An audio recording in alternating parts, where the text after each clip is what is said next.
Now the next concept is basically training the trainer model. It is very important that if you want to avoid data swarm, you should train your team, because data science is not something that is done by a single person. ऐसा कभी नहीं होगा कि there's one person who is responsible for the complete ecosystem. No, there are multiple people involved.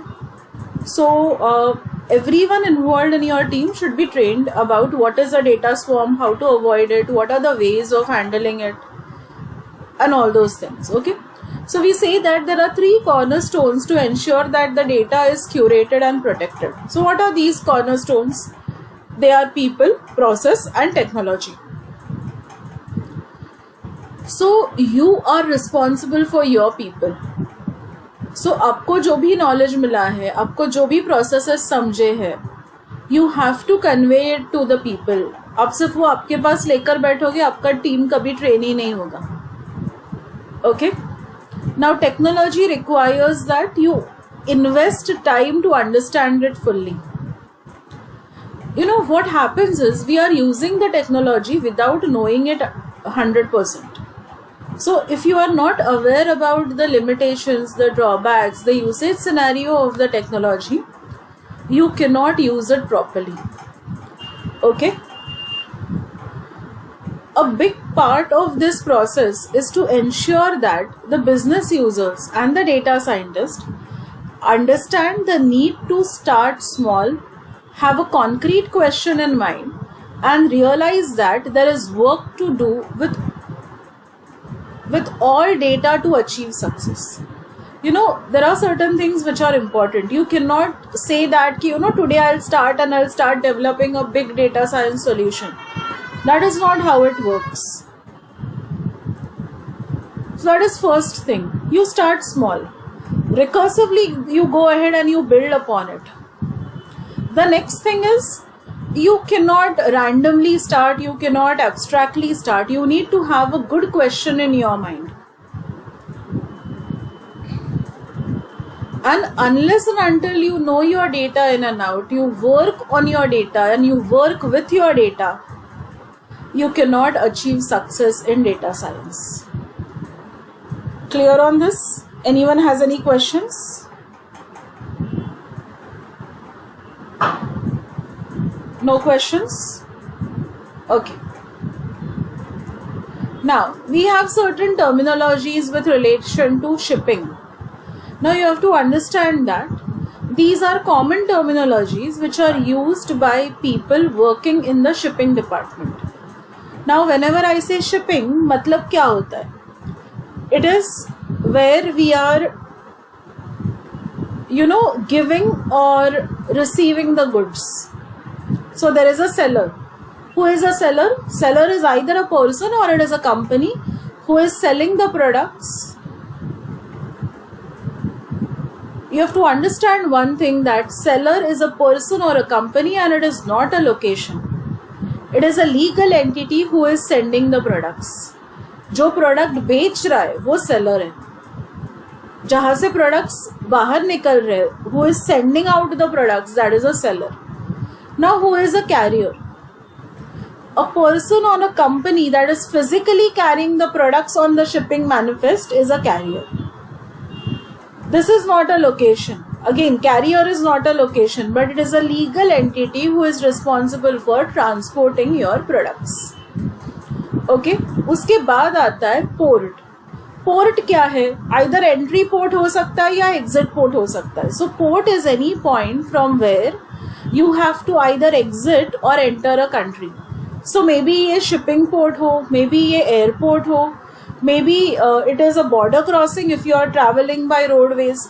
हम लोग जब shipping ये नाम सुनते हैं ना, हमारे दिमाग में water ways आते हैं, correct? But here shipping does not restrict itself to waterways.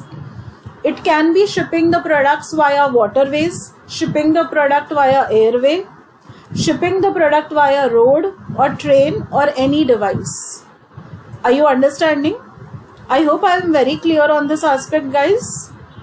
Are you with me? Now, in the entire process, there are 2 ports. There are how many ports in the entire process? There are 2 ports. One is a port of entry and second one is a port of exit.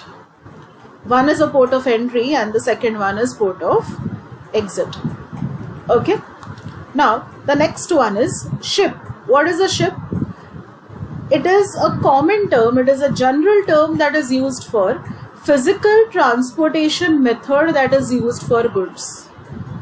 Goods एक जगह से दूसरे जगह पे लेकर जाने के लिए जो भी मेथड यूज होता है ट्रांसपोर्टेशन का, उसको एक जनरल टर्म दिया गया है, वो है ship.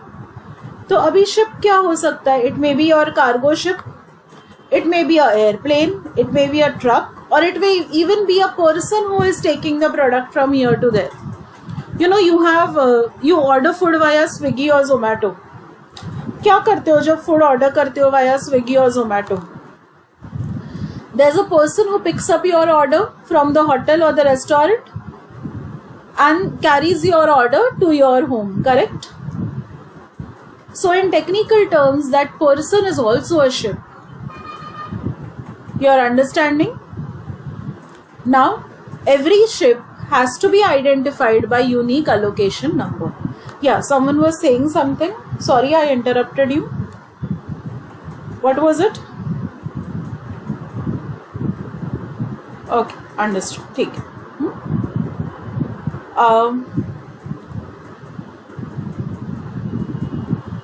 Next is a terminal. Terminal मतलब क्या?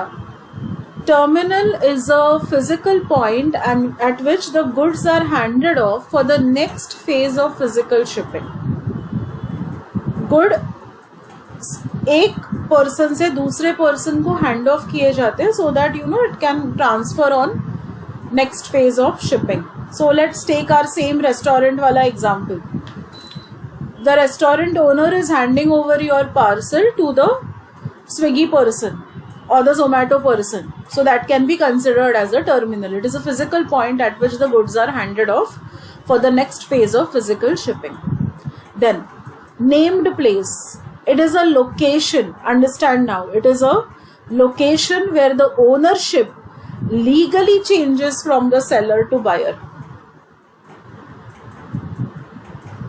Named place is a location where the ownership is legally changing from seller to buyer. Okay? ये प्लेस इसलिए इम्पोर्टेंट होता है बिकॉज अगर इससे पहले गुड को कुछ होता है, द गुड इज डैमेज्ड और anything happens to the good, the seller is going to bear the consequences. But इस प्लेस के बाद अगर गुड्स के साथ कुछ होता है then the buyer is responsible for it. You are getting my point?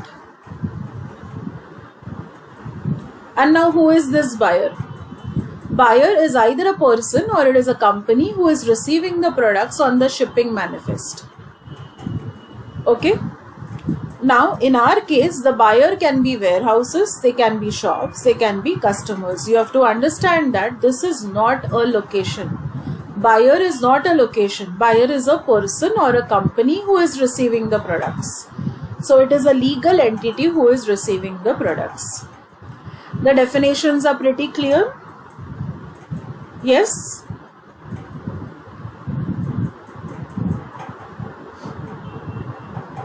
Now,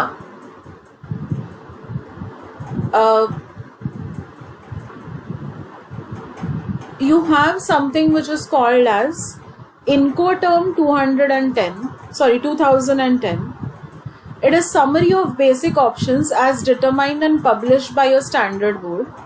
So what this option typically tells you is कि which party has the obligation to pay if something happens to the product that is being shipped. Okay, if the product is damaged or destroyed in the route before it reaches to the buyers, then who is responsible for it? So there are various options for this. Okay, what I would request you to do is just go through these all options once, and then if you have any doubt in this you can always come back and you can ask me. Okay, इसमें ऐसा technically challenging या technically difficult ऐसा कुछ भी नहीं है. You guys have access to this book, right? Do you have access to this book? Yeah. So you can just note down the page number. It starts from page number 48. Okay, you can go ahead and you can read this once.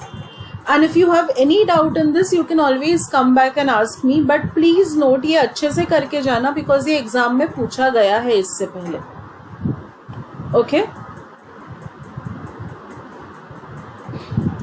ठीक है, एक बार read करो. मैं ये आप पे इसलिए छोड़ रही हूँ because I have explained you all the background of all this.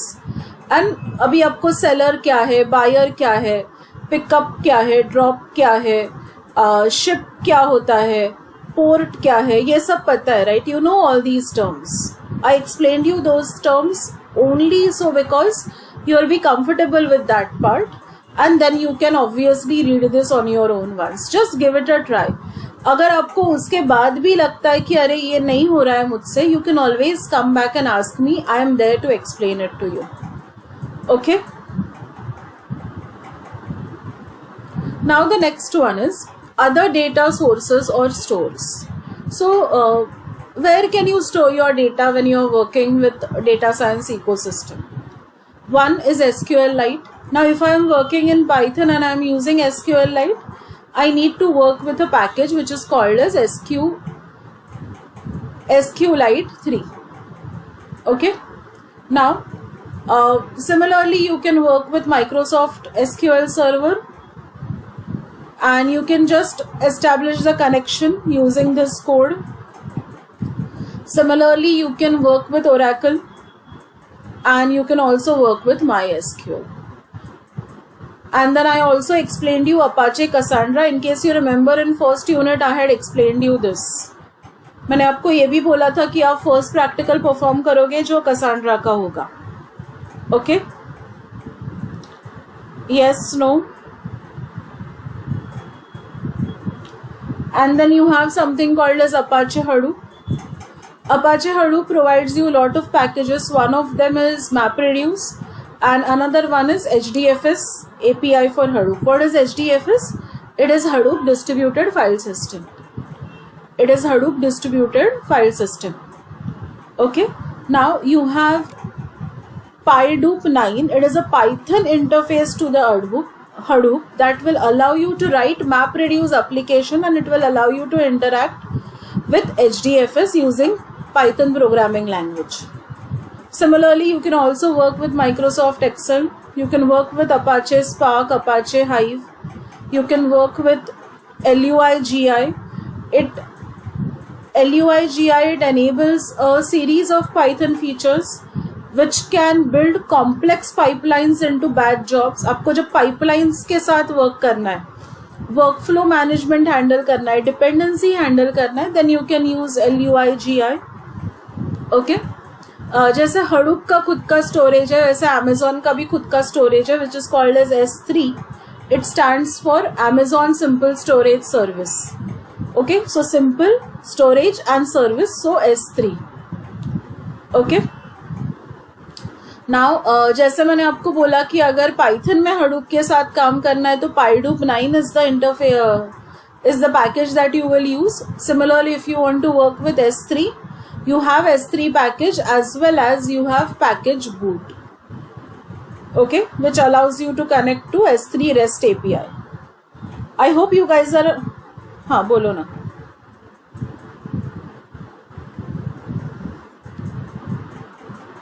हाँ,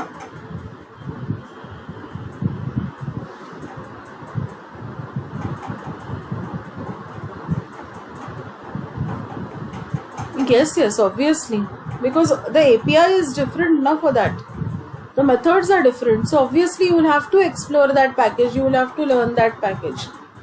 इसीलिए तो there are people who are working in data science since last 10 years and still they say that we are new in data science, because there is so much to learn कि आप हर एक company switch करते हो तो आपको पता चलता है every company has a different way of working in data science because they are using different packages. See, core concepts of data science will be same across everywhere, but मैं Amazon के साथ cloud use कर रही हूँ या मैं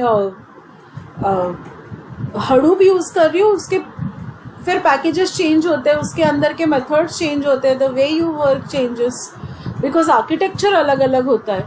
Hadoop HDFS का architecture अलग है, Amazon S3 का architecture अलग है. So obviously the coding and everything will be different. Understood? ऐसा नहीं होगा कि एक मेथड होगा एंड वो सब जगह पे सेम लगेगा, नहीं. ओके. उसके बाद आता है Amazon Redshift. It is again a cloud service that allows you to deal with data warehouse. Okay. And then finally Amazon के web services होते हैं. There is a package that you can work with is Boto 3. ठीक है. अभी it is obvious that in your syllabus only the names and everything are covered, but the details of these packages or the exact methods in these packages they are not covered. Clear है? मैंने आपको बोला था वो shipping terms पे question आता है, वो ऐसे questions आते हैं. Okay, these are how the questions come on those shipping terms and all. Clear है ना. एंड मैंने जो अभी आपको पढ़ाया कि SQLite है, MySQL है, Oracle है, तो ऐसा क्वेश्चन आता है कि list and explain the different data stores which are used in data science. Understood? Any doubt in this?